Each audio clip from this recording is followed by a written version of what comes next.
In this next segment in our journey through the global marketplace, I want to talk a little bit about negotiation processes. We talked about exchange governance norms, and we talk about organizations and governments interacting with one another. But keep in mind that in most marketing exchanges, it's an interpersonal laden exchange. In other words, it's a person to person. And in fact, character, personality, individual attitudes, values, and lifestyles impact pricing, product, promotion, and placement or distribution decisions. You know in your own organizations how a particular individual's character or personality can play a phenomenal role in consummating a transaction or any kind of exchange process. So why is it a big deal in multinational exchanges? Well, for a number of reasons. One is predicated on cultural differences in international negotiations. One of the most prevalent challenges is language. When the languages are different, and you heard me time and again, I spent a lot of time in Asia, and although Mandarin Chinese is the prevalent language in China, for instance, in South China, in Guangdong, they're going to speak Cantonese or Hokkien, Fujian. Okay? They may speak Hakka. Okay?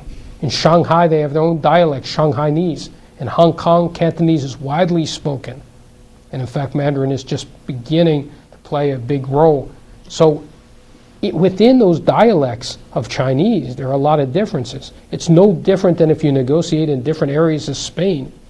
So the Spanish that's spoken in Valencia is vastly different from that in Madrid, where most of the contracts are consummated, or Barcelona. Okay? In some parts, the language is more like Portuguese as you move to the western portion of Spain, where it's contiguous to Portugal. Brazil, as you know, they speak Portuguese. German's widely spoken in clusters, and of course Spanish is spoken as well, but the Spanish is very different than that Spanish in Argentina, Chile, Peru, Colombia, etc., and certainly different than Mexico.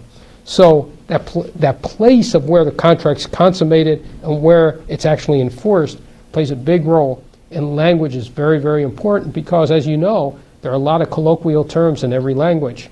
There are also nonverbal behaviors that play a preeminent role, especially in places like Japan, Korea, a lot of sub-Saharan countries, Nigeria, for example, Ghana, very different.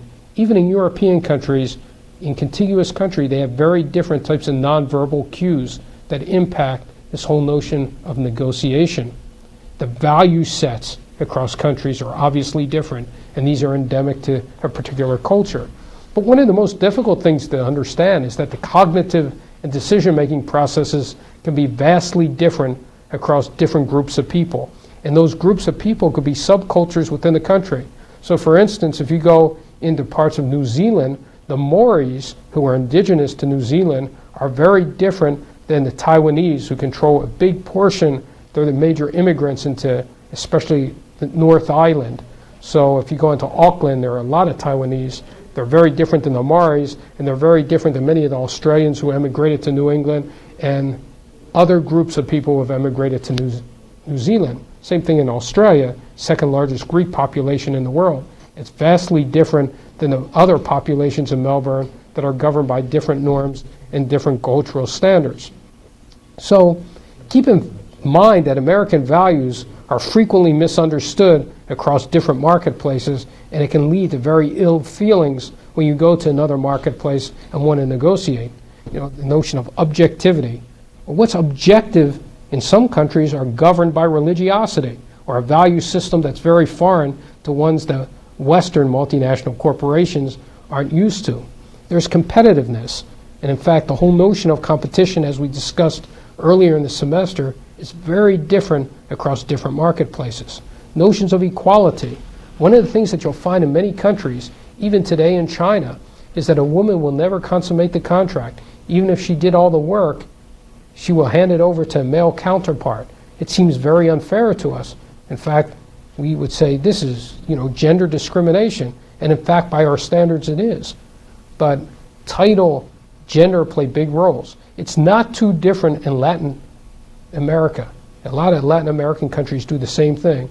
The woman may be the brains behind the entire contract. You'll get all the way to the point of consummating the contract, and a male who has some kind of positional status will come in and finish off the contract and essentially put the woman aside. So it may make us very uneasy in our negotiation process. And time orientation, as we discussed, plays a big role. When we talk about cultural differences in competitiveness and the notions of equality, you often have clusters that emerge between countries. For instance, Hong Kong, the UK, Japan, they tend to cluster together. Even Brazil tends to be up there. China, Korea, Mexico tend to be in another quadrant.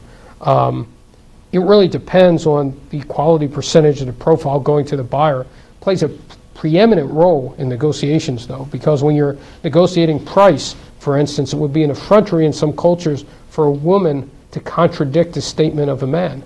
So it may have to do with gender equality. It may have to do with title equality. There's always deference to the Communist Party leaders in many communist countries, even though they probably know nothing about the negotiation process or even the intricacies of what's being negotiated. There are lots of signals of international negotiation moving in a more progressive nature. One, there are higher levels of foreigners, expats, that are included in these discussions. So it tends to be more multicultural. It's not just a one-on-one discussion.